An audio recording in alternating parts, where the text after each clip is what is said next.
Dua mantan Presiden Soeharto dan Abdurrahman Wahid atau Gus Dur kembali diusulkan menjadi penerima gelar pahlawan nasional. Usulan itu datang dari Kementerian Sosial secara berjenjang melalui tingkat daerah. Lantas bagaimana peluang Pak Harto dan Gus Dur untuk bisa menjadi pahlawan? Inilah ulas utas peluang Pak Harto jadi pahlawan.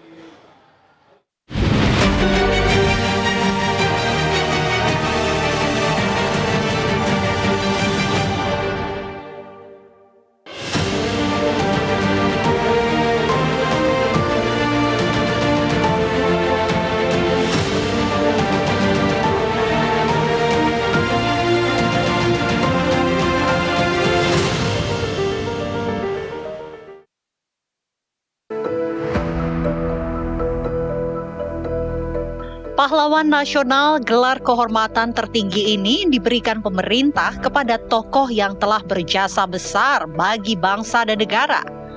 Tahun ini, Kementerian Sosial tengah melakukan kajian terhadap nama-nama yang akan menerima gelar itu pada Hari Pahlawan 10 November mendatang. Nama-nama itu merupakan usulan yang datang dari tingkat bawah yang juga telah melewati proses pengkajian yang melibatkan pihak-pihak berkompeten.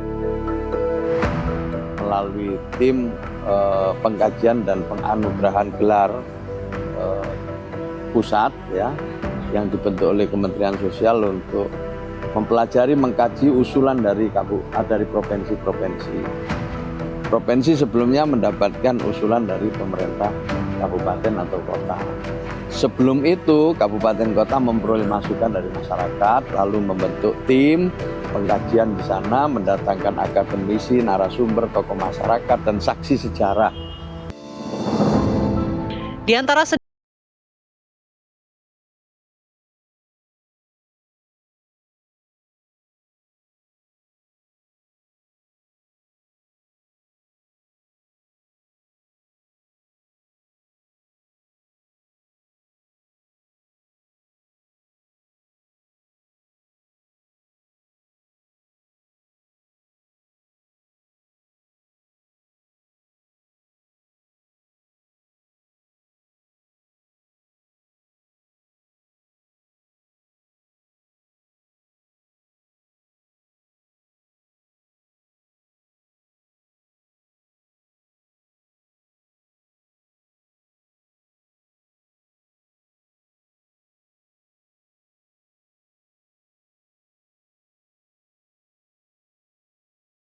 itu kemarin soal TAP MPR-nya sudah dicabut.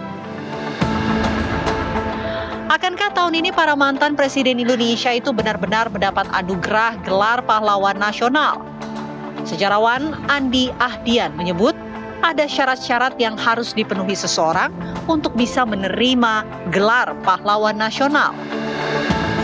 Ada ketentuan di dalam keputusan Menteri Sosial itu ya mengatur tentang syarat umum dan syarat khusus. Syarat umum terkait dengan warga negara, lalu juga tidak cacat ya moral, kepemimpinan, integritas pribadi, lalu juga ada syarat khusus. Syarat khusus itu misalnya tidak kena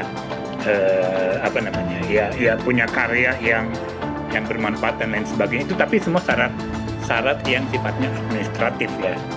Syarat yang substantif adalah saya kira yang betul-betul bisa menjadi pengikat kita sebagai bangsa ya. Jadi mempersatukan kita semua. Soeharto, nama serta wajahnya masih melekat di mata rakyat. Selama hampir 32 tahun memimpin negeri ini di era Orde Baru, sang jenderal besar telah menorehkan catatan panjang sejarah bangsa ini. Sebuah bangsa yang besar atau harus menghargai dan menghormati sejarah dan menghormati tokoh-tokoh bangsa kita. Saya kira kita nggak bisa pungkiri bahwa Pak Harto ini seorang presiden sama dengan presiden yang lain. Saya kira kita harus menghormati presiden-presiden itu. Dan kemudian yang kedua, kita juga tidak bisa pungkiri ya sekecil apapun jangankan presiden ya, manusia biasa pun di Indonesia ini pasti punya jasa, punya peran untuk memajukan bangsa ini. Nah, apalagi khususnya Pak Harto, saya kira selama 32 tahun menjadi presiden ya, banyak catatan-catatan yang sudah ditorehkan, catatan positif ya. Tentu kita juga harus mengakui bahwa bangsa ini sampai sekarang seperti ini ya, pemerintahan Pak Harto itu tentu punya kontribusi ya, setidaknya meletakkan dasar-dasar atau menjadi konsolidasi pertama ya pembangunan ekonomi Indonesia. Kalau kita runut dari awal kemerdekaan, tentu kita juga menghormati, menghargai jasa yang diberikan oleh Pak Soekarno yang memulai dengan untuk membangunkan karakter nation building gitu ya, nation character building, sehingga kita memang menjadi negara yang bersatu, yang kuat, punya ideologi yang jelas dan segala macam. Nah, dilanjutkan dengan Pak Harto yang memang mulai waktu itu tuntutannya adalah melakukan konstruksi ya, membangun sebuah negara yang besar. Keputusan siapa saja yang akan mendapatkan gelar pahlawan ada di tangan Dewan Gelar dan akan ditetapkan secara sah oleh Presiden. Lantas, bagaimana tanggapan Istana atas masuknya nama dua mantan presiden, yaitu Soeharto dan Gus Dur, sebagai kandidat pahlawan nasional? Menurut kami, ya, mantan-mantan presiden itu sudah sewajarnya untuk kita mendapatkan penghormatan dari bangsa dan negara kita. Jangan selalu melihat yang kurangnya, kan kita lihat prestasinya. Sebagaimana Bapak Presiden selalu menyampaikan bahwa kita itu bisa sampai di sini kan karena prestasi para pendahulu-pendahulu kita. Mulai dari Bung Karno dengan segala dinamika dan permasalahan yang dihadapi masing-masing. Kemudian Pak Harto, Pak Habibie, dan seterusnya.